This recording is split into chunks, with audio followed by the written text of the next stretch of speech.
Okay, pag-usapan natin yung mga beasts na tinatawag sa Book of Revelation. May mga beasts na binabanggit doon. Actually, main beasts are two beasts. Dalawa po sila.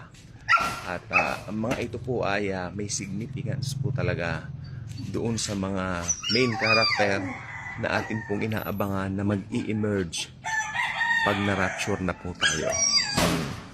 Sad to say, kung talagang inaabangan yung o ina-anticipate ninyo o inaabangan ninyong makita ninyo yung mga main characters na ito, yung Antichrist saka yung false prophet, pag sila po ay talagang ina-anticipate nyo, mabibigo lang po kayo. Kung believer ka, mabibigo ka.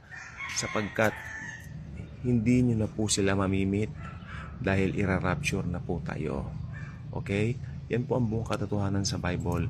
At muli sinasabi ko paulit-ulit, hindi po tayo pwedeng lumihi sa salita ng Diyos. Sa Bible lang po tayo. Okay? So, tignan po natin yung beast from the sea. Okay? Pag sinabing beast from the sea, ano po bang ibig sabihin nito? Ito po ay halimaw mula sa karagatan. Bakit po doon? Alam niyo sa Bible po, pag sinabi mong karagatan, sinisignify po niyan ang Gentile nation. Mga Hentil. Karagatan, di ba meron tayong tinatawag na sa ibayong dagat. O, nandoon. Ibig sabihin po nun, siya ay taga-ibayong dagat. Ibig sabihin, siya ay taga-malayong lugar. Taga hindi dito. Okay? Ibig sabihin po nun, ang Gentile po, ganun po nire-represent ng Bible. Okay? Pero pag sinabi mo naman, beast from the earth, sa Tagalog, halimaw mula sa kalupaan. Ano bang significance ng kalupaan? Sa Bible po, pag sinabi mong significant ang kalupaan, ang ibig pong sabihin niyan ay land.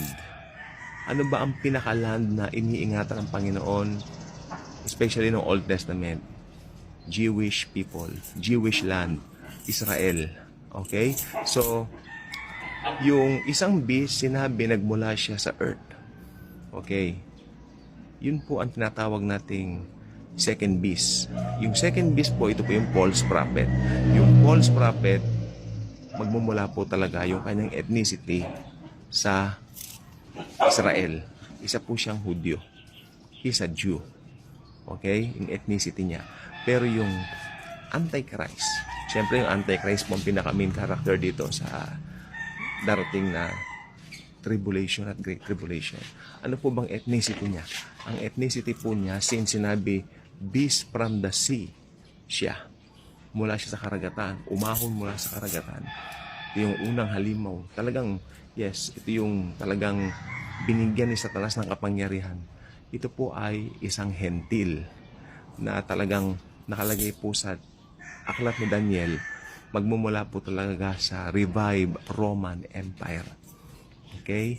So, yung mga nangyayari po ngayon dito po sa mundo, kasi kahapon po may bago na naman pong mga upload sa YouTube tungkol sa sa pagka-elect ni Pope Leo, no? Bilang first American Pope Leo the 14th. Marami na namang conspiracy theory since he's an American. Kung nga naman, no, nakita ko rin, pinanood ko, sabi ko, abay, no, it makes sense din naman. Pwede rin naman kasi binabanggit nila doon na since American siya, hindi bang pinaka-superpower po Amerika? Superpower na nga yung Amerika. Tapos, maski ba naman doon sa Rome, magiging superpower pa rin kasi Amerika na umupo. So, meron silang mga conspiracy theory na bakit daw biglang lumabas siya na siya yung lumitaw na Pope samantalang tawag dito, si Cardinal Tagle talaga ang pinakamalakas. Ang alam ko po talaga si Tagle ang pinaka gusto ni Pope Francis na pumalit sa kanya. Okay. Akala ko nga po talaga si Tagle ang lilitaw. Pero marami po nagtaka. Marami rin nagtaka ba't hindi raw si Tagle. Especially mga taga-Amerika na Pilipino nagtaka. Alam nila si Tagle talaga ang lalabas. O kaya yung taga-Ghana. O yung black, no? Na taga-Ghana. Pero ba't ganda ang nangyari? May mga conspiracy theories na. Diba? So, yan napasok na naman. Since superpower ang Amerika, hawak na raw niya yung dalawang kapangyarihan, yung United States, yung White House, at saka yung Vatican. Ayan po ang conspiracy theories ngayon. Kasi yung prophecy ni Malachi, medyo ito po ay prophecy na kung titignan mo, yung significance niyan, nauugnay lang talaga sa Catholic Church. No? May sabihin ko sa inyo kung bakit. Nauugnay lang po talaga yan sa Catholic Church since very Catholic po talaga yung prophecy, sapagkat ang nagbigay po ng prophecy na vision daw niya itong si Saint Malaki. Pero bilib ako sa prophecy niyan kasi unlike, mas bilib ako sa mga prophecy niyan kaysa doon sa prophecy ni Nostradamus, no? Mas bilib ako dito kasi yung accuracy, pati yung pagre-resign ng isang pope bago lumabas daw yung last pope na pinaniniwalaan na si Francis. Kasi ganito po yan eh. After the last pope, may mag-i-emerge daw na pope o yung papalit daw doon sa last pope, parang sabi nila, hindi na raw tunay na pope yun. Parang, yun daw ang false prophet, yun daw ang ganito, ganyan. Doon po sablay kasi ang false prophet po talaga ay isa pong Hudyo.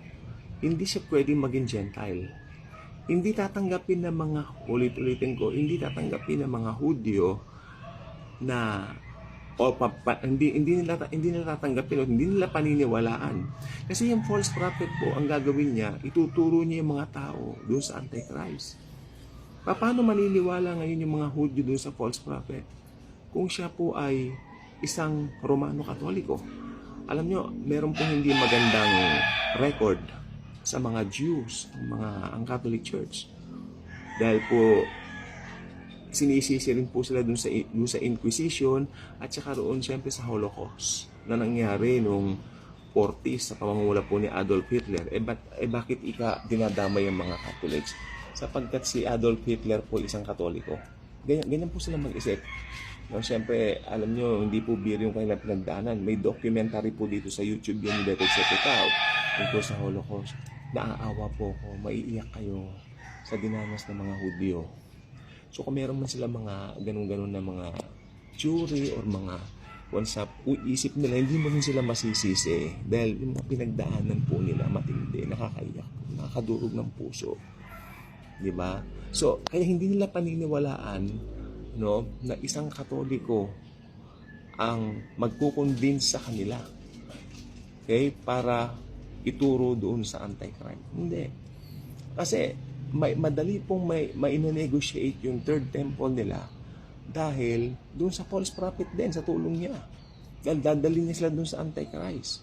Kaya ang false prophet po talaga naniniwala ko, isa siyang Hudyo. Maski yung dating pastor ko po na naniniwala siya yung false prophet would be a Jew. Hindi pwedeng ibang ethnicity, sabi niya. Kasi doon pa lang yung natural pa lang na di ba, yung kumbaga naturalesa, sabi niya, galit nga sila sa mga Romano Katoliko. Paano nila paniniwalaan yan? Okay? Pero yung Antichrist kasi, isa siyang politician. Figure siya na politician.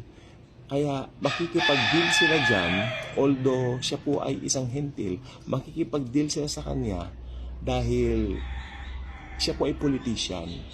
Okay? Na punong-puno ng karisma. At madidisib niya rin ng mga Hudyo at makukonvince niya sila na itayo yung third temple. Okay, itayo yung third temple. Pero pag yung sinasabi nilang Antichrist ay yung Pope, hindi rin po pwede kasi religious figure niya po, yun po yung na-Catholic, hindi nila paniniwalaan. Pero politician po kasi yung Antikristo tsaka punong-puno ng karisma. Dahil ito po ay tawag dito, si Satanas ang nasa likod nun. Kaya paniniwalaan po nila yung Antikristo. Okay, nagtatayo yung third temple. And the rest was history. Again, huwag na po tayo malito. Pag sinabing beast from the sea, ito yung Antichrist. Pag sinabing beast from the land or the earth, ito yung false prophet. Pag sinabi mo kasing land, ang nire-represent niyan yung nation of Israel. Land. May land ka ng Diyos, diba, doon sa Israel. Ang sea, since karagatan, iba yung dagat. O, diba? Ibig sabihin, isa siyang hentil. Ayan lang pong ibig sabihin nun, no? So, marami pong ma-unfold na prophecy at ang prophecy po ay never been this exciting. Kaya kung hindi ka nag-aaral ng prophecy, medyo left out ka dahil hindi mo alam ang mga pinag-uusapan dito. Kaya ako sa'yo mag-aral ka ng propesya. Kaya ng eschatology. Sapagkat now is the time for you to learn also. God bless.